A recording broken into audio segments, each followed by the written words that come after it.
लोक कल्याणकारी राज्य की परिभाषा का अध्ययन किया था। लोक कल्याणकारी राज्य किसे कहते हैं? लोक कल्याणकारी राज्य की अवधारणा का विकास और कार्यों पर आज हम चर्चा करेंगे।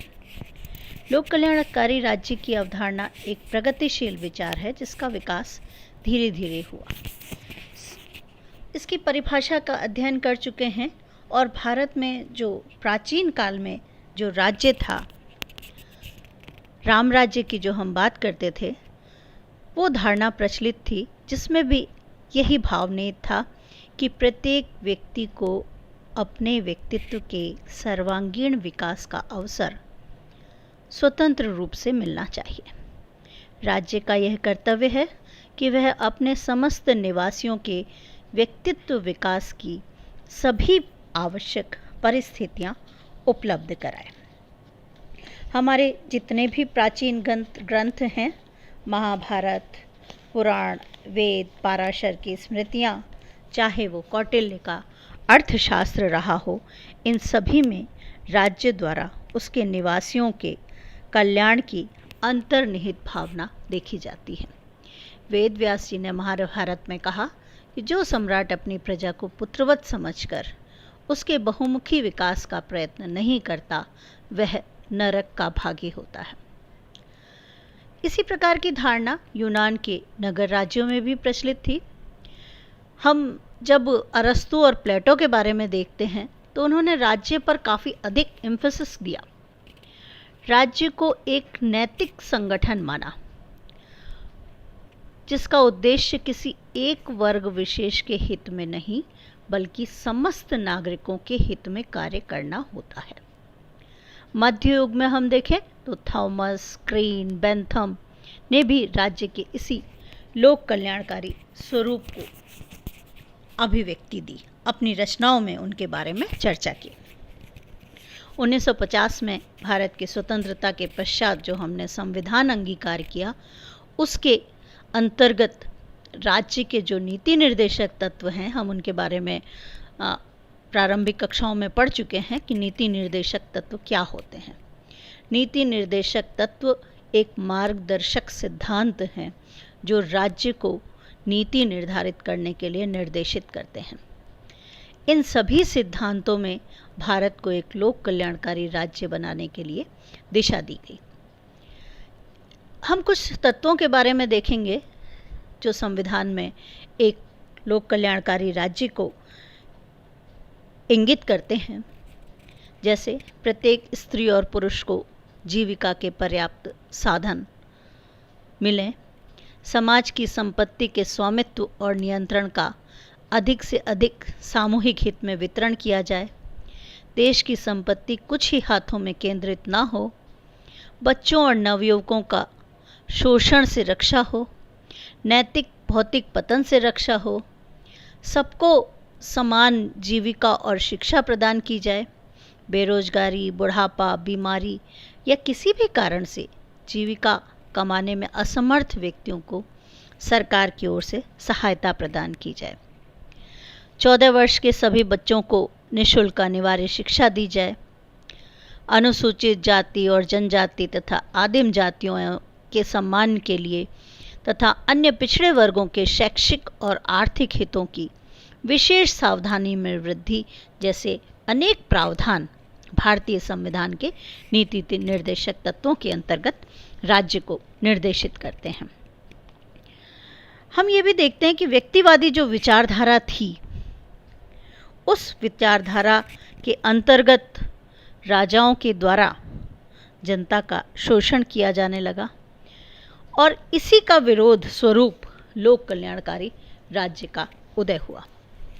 औद्योगिक क्रांति, युद्ध, आर्थिक संकट, साम्यवादी क्रांति, राज्य की जो योजनाबद्ध आर्थिक विकास की जो संकल्पना थी, उससे भी राज्य की अहस्तक्षेप नीति अथवा मौन को त्याग कर नागरिकों के कल्याण और बेहतर जीवन के लिए कदम उठाने के लिए प्रेरित किया। आज विश्व के अधिकांश राज्यों में लंबे समय से प्रजातंत्र को अपने शासन का प्रमुख आधार स्वीकार किया गया। इस प्रजातांत्रिक व्यवस्था में व्यक्ति की स्वतंत्रता, समानता और बंधुत्व के सिद्धांत के प्रति एक सार्वभौमिक चेतना का वातावरण तैयार किया गया।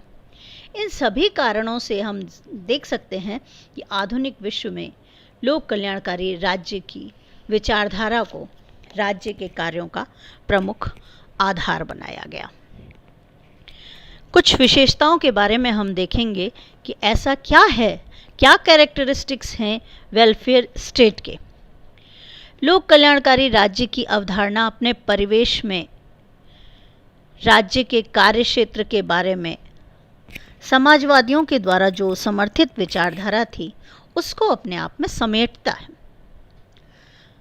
समाजवादी राज्य की जो विचारधारा थी इस बात का समर्थन करती थी कि समाज में आर्थिक असंतुलन को समाप्त किया जाए, गरीबी अमीरी के अंतर को कम किया जाए, शोषण को रोका जाए और साथ ही साथ उत्पादन और वितरण के साधनों को राज्य के द्वारा नियंत्रित किया जाए। लोक कल्याणकारी राज्य की विचारधारा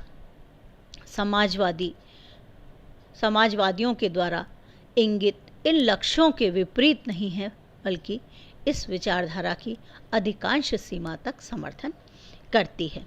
कुछ विशेषताएं हम देखेंगे।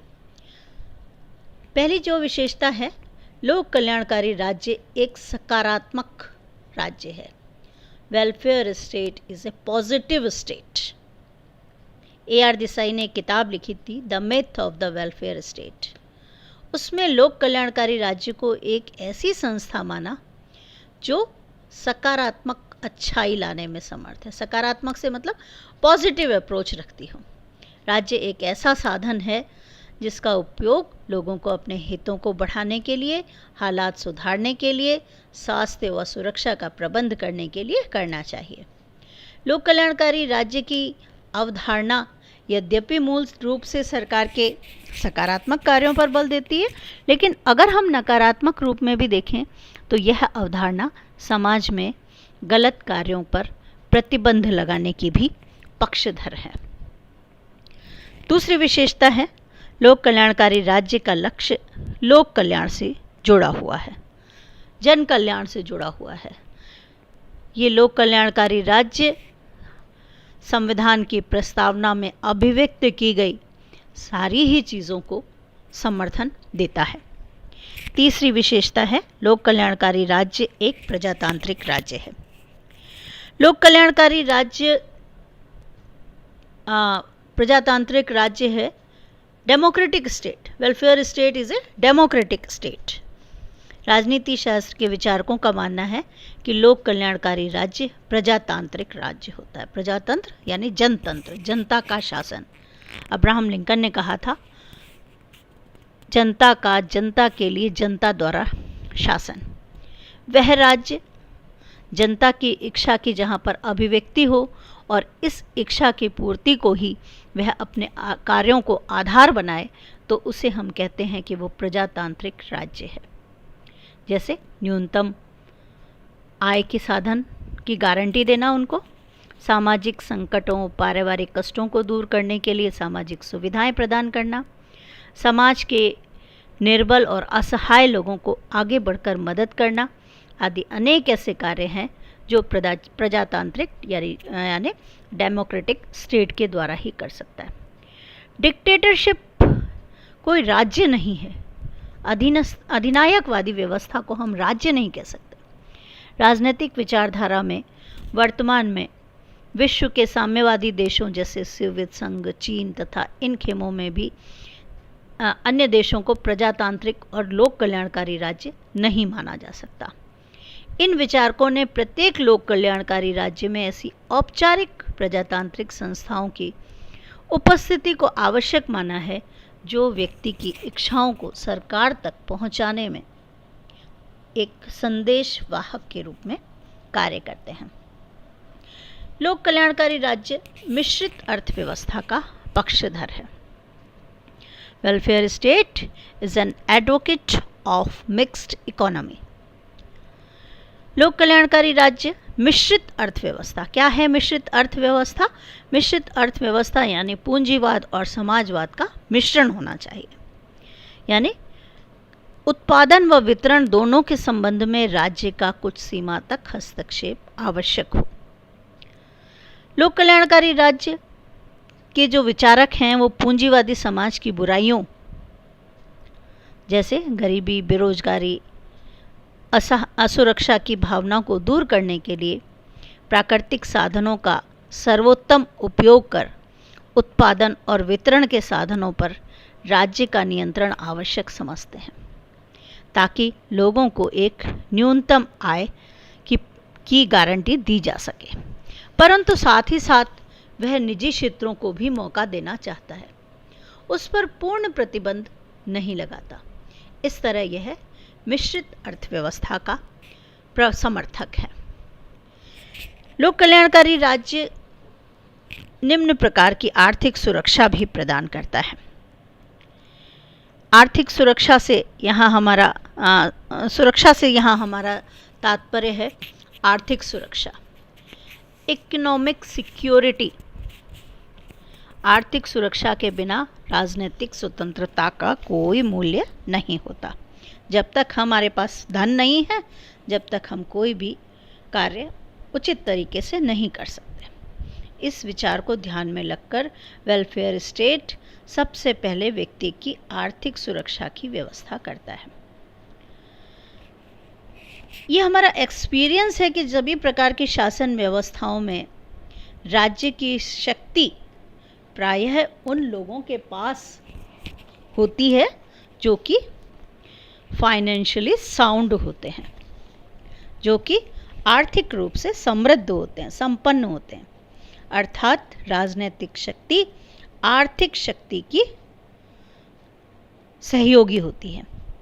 इसलिए लोक कल्याणकारी राज्य का प्रयास होता है कि राजनीतिक शक्ति को जनसाधारण में निहित रखने के लिए आर्थिक सुरक्षा के वातावरण की व्यवस्था करें। आर.डी. अग्रवाल ने एक अपनी किताब लिखी थी, economic aspects of welfare state in India. इसमें जो प्रमुख आर्थिक तत्व एक लोक कल्याणकारी राज्य को निर्देशित करते हैं वो ये थे: एक विकसित अर्थव्यवस्था हो, पूर्ण रोजगार हो, न्यूनतम जीवन स्तर हो, सामाजिक सुरक्षा प्रदान की जाए और अवसर की समानता हो। इस प्रकार एक लोक कल्याणकारी राज्य का यह कर्तव्य माना जाता है कि वह देश में एक ऐसी आर्थिक व्यवस्था की स्थापना करे जिसमें सभी व्यक्तियों को शारीरिक और मानसिक दृष्टि से कार्य करने की क्षमता रखते हैं, उनको योग्यता के अनुसार कोई ना कोई कार्य दिया जाए। जो अस्वस्थ हैं, जो जीवन यापन करने में असमर्थ हैं, राज्य के द्वारा उनके लिए व्यवस्था की जानी चाहिए। लोक कल्याणकारी राज्य नागरिकों को स्वस्थ बनाए रखने के लिए पर्याप्त भोजन, निवास, वस्त्र आदि जीवन स्तर की न्यूनतम आवश्यकताओं को उपलब्ध कराने के प्रति सक्रिय होना चाहिए। राज्य द्वारा यह प्रयत्न किया जाना चाहिए कि जहाँ तक संभव हो व्यक्तियों को आय के न्यूनतम और अधिकतम स्तर में ज़्यादा अंतर नहीं हो। न्यूनतम और अधिकतम से बहुत ही गरीब कोई ना हो और बहुत ही अमीर नहीं हो। धन का केंद्रीकरण ना तो अमीरों के पास ज़्यादा हो और ना ही गरीब पूरी तरह से वंचित हों। दूसरी बात की जाती है पॉलिटिकल सिक्योरिटी की, राजनीतिक सुरक्षा। लोक कल्याणकारी राज्य में व्यक्तियों के लिए राजनीतिक सुरक्षा की भी व्यवस्था हो। राज्य को ऐसी व्यवस्था की स्थापना की जाए जिसमें राजनीतिक शक्ति केवल कुछ व्यक्तियों के हाथों में नहीं परंतु सभी व्यक्तियों में निहित होनी चाहिए। वे व्यक्ति अपने अधिकतम विवेक का आधार पर राजनीतिक शक्ति का अधिक से अधिक जनता के हित के लिए प्रयोग करें। लोक कल्याणकारी राज्य द्वारा लोकतांत्रिक शासन व्यवस्था को अपनाया जाता है। इस रूप में हमें कुछ नागरिकों को राजनीतिक अधिकार मिलते हैं, जैसे विचार अभिव्यक्ति की स्वतंत्रता, राजनीतिक दलों के गठन की स्वतंत्रता, वोट देने का अधिकार, इलेक्शन लड़ने की राजनीतिक स्वतंत्रता। ये सारी स्वतंत्रताएं नागरिकों को प्राप्त होनी चाहिए। लोकहित पर आधारित जहाँ बहुमत की बात की जाती है, वहाँ शासन की नीतियों को शांतिपूर्ण विरोधियों के माध्यम से अगर अल्पमत में आते हो तो भविष्य में बहुमत में बदलने की अधिकार प्राप्त होना चाहिए। यानी जब हम समझें कि कोई व्यक्ति, कोई राजनीतिक दल सत्ता में रहने के योग्य नहीं हैं, तो हम उसे पद से हटाने में समर्थ हो सकें। तीसरी बात जो की जाती है वो है सोशल सिक्योरिटी की। एक लोक कल्याणकारी राज्य सभी नागरिकों को सामाजिक सुरक्षा प्रदान करने के लिए वचनबद्ध अनुभव करता है। सामाजिक सुरक्षा से मतलब सामाजिक समानता की स्थापना, जिसमें धर्म, जाति, वंश, रंग और संपत्ति के आधार पर कोई भेदभाव न हो और व्यक्ति को कानून के सामने समान संरक्षण प्रदान किया जाए। व्यक्ति व्यक्ति में भेद न हो और किसी भी कृत्रिम आधार की तरफ से राज्य आपस में नागरिकों में किसी भी प्रकार का भेदभाव नहीं करे। आज हमने जो चर्चा की वो लोक कल्याणकारी राज्य के विकास और विशेषताओं पर की। कल हम चर्चा करेंगे लोक कल्याणकारी राज्य क्या है, लोक कल्याणकारी राज्य के कार्य क्या हैं, भारत क्या एक लोक कल्याणकारी राज्य है। इन मुद्दों पर चर्चा हम कल करेंगे। थैंक यू, धन्यवाद सभी को।